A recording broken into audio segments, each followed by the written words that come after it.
tant que mon idole, mon mentor était là, devant, je n'avais aucune ambition. C'est à ce moment-là que j'ai pris conscience que le Sphinx, le leader Maximo, ne sera plus de ce monde et que c'est le moment de se prendre en charge. D'accord. Et voilà, c'est l'un dans l'autre que le rêve est devenu réalité. Proche d'un homme comme Étienne Tshisekedi, et surtout moi, le fait d'être son fils, c'est vraiment une bénédiction. Je rends grâce à Dieu tout le temps. Qu'est-ce qui se passait? Oui, mais Étienne Tshisekedi n'enseigne pas beaucoup par la théorie. Il enseigne par la pratique. Donc il faut...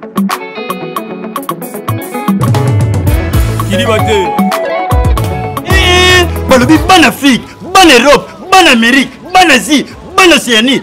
Bisognes sont tous abonnés massivement à Cité Zahir News TV. Cité Zahir News TV. Ba gag, ba télé-réalité, ba mission, ni à comédie, culture à Congo. S'abonner massivement à Cité Zahir News TV. Ouais, bana Congo, bana Kinshasa.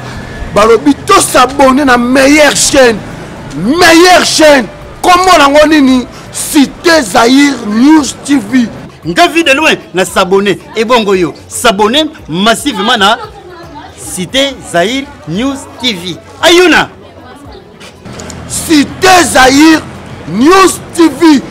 Bon s'abonner, ba film bien zali, ba théâtre bien, ba information bien, ba bolinga ba journal les ali, bolinga ba imu, news zali wapi Cité Zahir News TV. Yabiso bana mboka. Yo bongo nanga, yo bongo, y a pas à dire, y a pas à dire.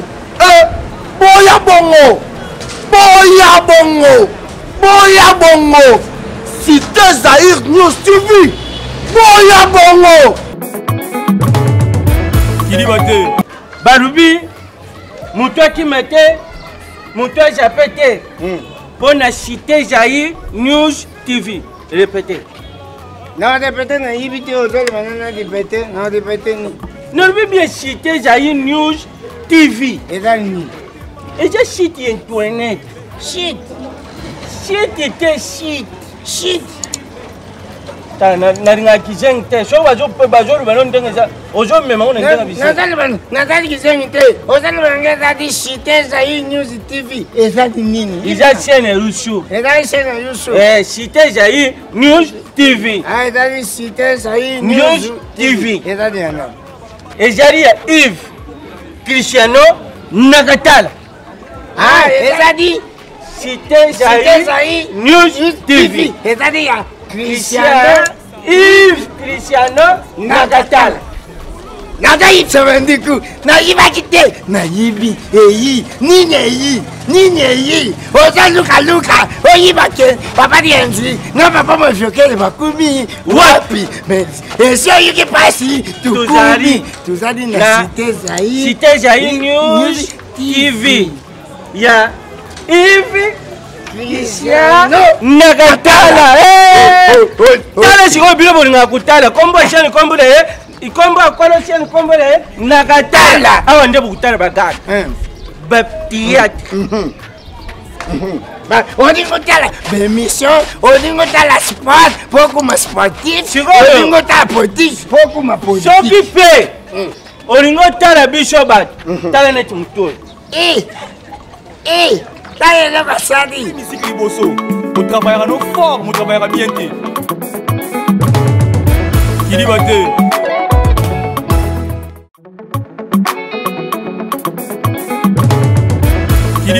Moi, c'est l'homme qui m'intéresse. Il y a quelques années, on va dire 12, 13 ans, je vous avais interviewé. Et à l'époque, vous étiez venu en tant que secrétaire du parti politique UDPS. J'avais prophétisé quelque part que soit vous seriez Premier ministre, soit vous seriez président. Dans l'interview, vous avez dit non, mon père est là, non, pas moi, c'est pas mon destin.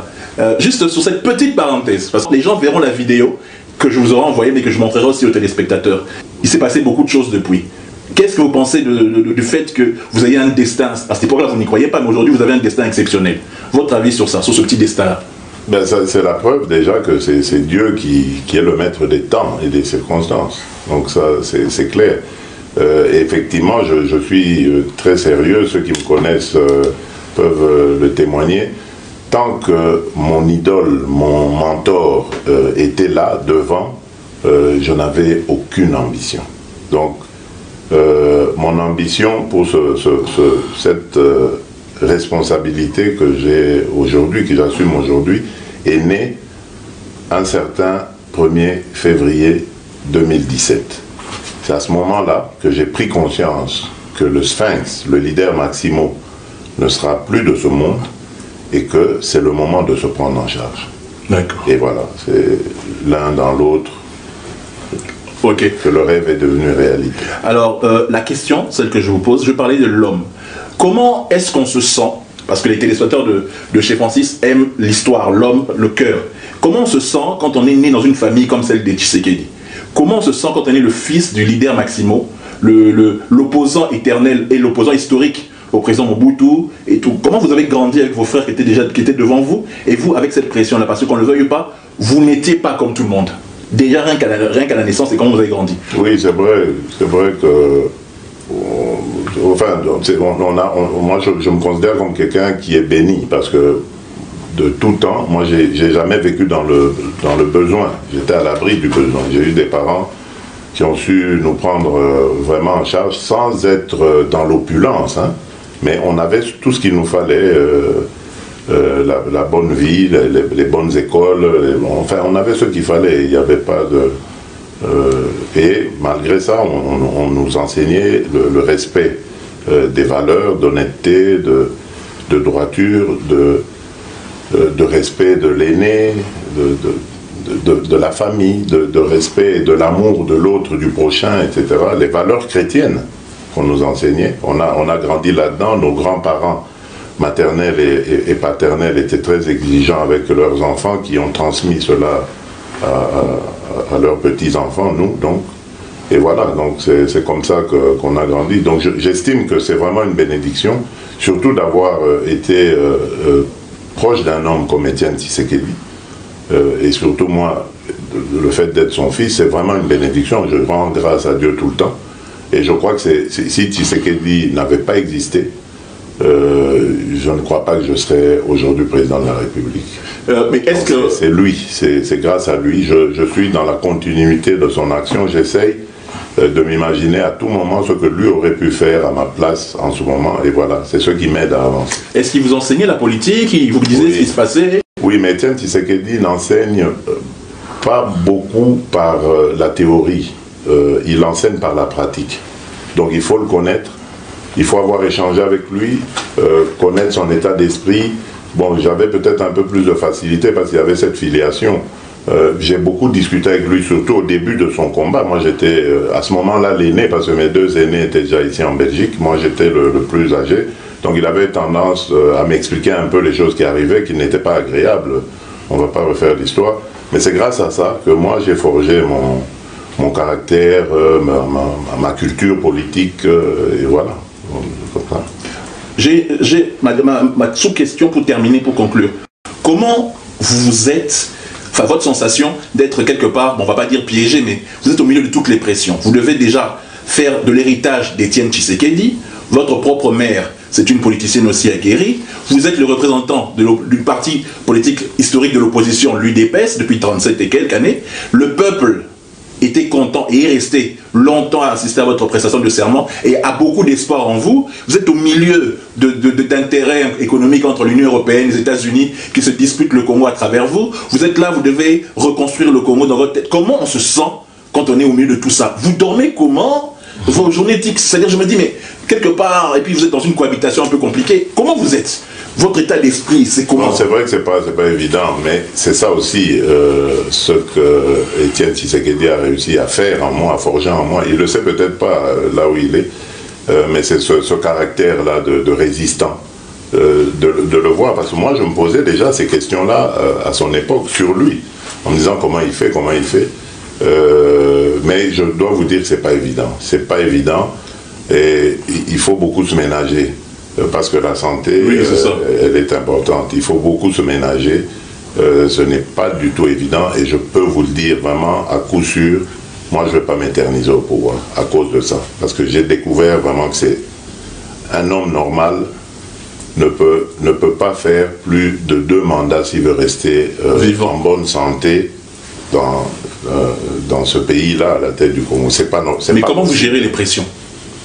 L'UDPS peut-être pense le contraire de ce que vous dites. Mais c'est ça, je dis que j'ai appris d'Étienne Tshisekedi par la tolérance. Donc ça, c'est vraiment quelque chose que j'ai travaillé en moi, la tolérance. Déjà, il faut accepter les points de vue des uns et des autres.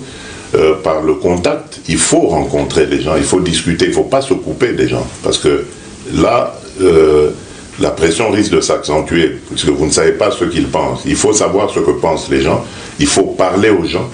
C'est eux qui vont vous aider à évacuer votre pression et à orienter les choses de telle sorte que leur pression aussi diminue. Parce que quand les gens vous font pression, c'est parce qu'ils sont souvent sous pression aussi. Donc il faut gérer les gens. C'est aussi tout un art, ça, de gérer la communauté, les gens autour de soi, sans qu'il y ait de pagaille. C'est pas évident, c'est pour ça que je vous dis, c'est très difficile.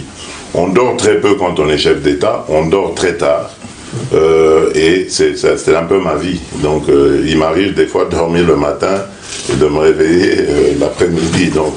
Mais votre entourage vous aide? Ce que vous avez choisi? J'espère. On est tous arrivés dans une première expérience, donc il faut aussi être tolérant avec les uns et les autres. Je ne suis pas d'accord avec ceux qui persévèrent dans l'erreur, et je prends soin de les éloigner, mais ceux qui commettent des erreurs qui sont tout à fait humaines et inhérentes à un être humain, on pardonne. Curiosité du public, comment ça se passe vos rencontres avec l'ex-président? Vous parlez comment? Je sais pas, c'est quoi l'histoire? Il s'assoit, il vous regarde, vous le regardez, c'est comment? Bien, ça se passe bien, en tout cas... Malgré que vos lieutenants se tirent dessus, hein. Vous dites un média interposé. Oui, mais c'est toujours serein.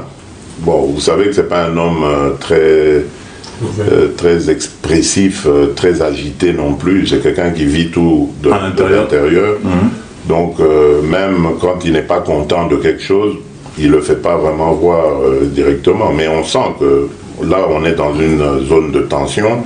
Là, ça va mieux. Et on peut le sentir. Et moi, surtout, ce que j'ai comme, je dirais, don, c'est de vite connaître les gens. Quand je connais une personne, j'essaye vraiment de mieux la connaître, de savoir qu'est-ce qui lui plaît, qu'est-ce qui lui plaît pas. Enfin, j'ai toujours eu ce don-là, de très bien connaître les gens. C'est pour ça que beaucoup pensent que je me fais avoir, mais en réalité, non. Parce que même quand quelqu'un pense qu'il est plus malin, moi, je sais qu'il pense ça et je sais à quel moment il va déchanter, quoi. Donc, voilà. Donc, je me trompe rarement, mais voilà, c'est un peu ça. On va conclure avec cette préoccupation de la diaspora. Est-ce que d'ici 2023, aurons-nous le droit de voter, ceux qui sont restés congolais? Parce que cette histoire de double nationalité... Ça, c'est très bien, vous avez très bien... Mais moi, vous devez savoir, je le dis déjà d'emblée, moi, je suis pour qu'on révise. Mais c'est tout un processus, hein. Il faut qu'on révise la Constitution là-dessus, parce que faut pas oublier que notre Constitution est claire. Elle dit la nationalité congolaise est une et exclusive. Donc quand on a la nationalité congolaise, on ne peut pas avoir une autre nationalité.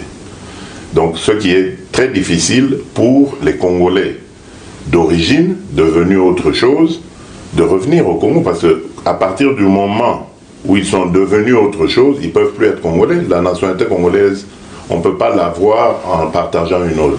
Mais moi je me bats. Bon, c'est pas encore une priorité. Les Congolais aujourd'hui, ils veulent manger. Ils veulent manger, oui. C'est pas une priorité. Nos amis, nos frères de la diaspora doivent comprendre aussi qu'il y a d'autres priorités qui passent avant, mais j'espère que j'y arriverai. On pourra traiter de ça. Il faut qu'on change les choses. Surtout pour nous, les Congolais. Durant notre histoire, beaucoup de Congolais sont partis en exil pour X, Y raisons. Ils se sont éloignés de leur pays. Ils ont émigré. Et donc, tous ces Congolais sont restés attachés. Ils ont de la famille chez nous. Ils sont restés attachés à leur pays. Donc, on ne peut pas les considérer comme des gens qui ne sont plus Congolais. C'est pas possible. Il y en a qui sont nés là-bas, qui ont grandi là-bas, qui sont partis et qui ont acquis d'autres nationalités. Ce sont des Congolais. Maintenant, il faut qu'on change la loi et qu'on permette à ces gens de revenir dans leur pays, enfin, et même de garder leurs deux nationalités. Ça ne fait pas de mal. Ça ne fait aucun mal. C'est pas ça qui va... C'est pas ce morceau de papier, de carte, qui va changer le cœur de quelqu'un ou son appartenance à son sol, à son pays, à sa famille. Parce qu'ils ont gardé des membres de famille. Oui, bien sûr. Alors, donc, moi je suis pour ça, mais évidemment, ça va prendre du temps. Ça doit prendre du temps, il faut convaincre. Ça va se discuter au Parlement. Donc, il faut convaincre, il ne faut pas leur imposer ça. Donc, c'est à vous aussi, diaspora, de faire des campagnes de sensibilisation là-dessus. Mais en tout cas, vous aurez une porte ouverte, une oreille attentive chez moi, parce que je suis convaincu de cela. Dans ma famille, d'ailleurs, j'en ai des gens qui ont changé de nationalité. Est-ce qu'ils ont cessé de devenir, d'être des membres de ma famille, des frères. Même mes enfants ont la nationalité belge. Je ne le cache pas, c'est pas un crime.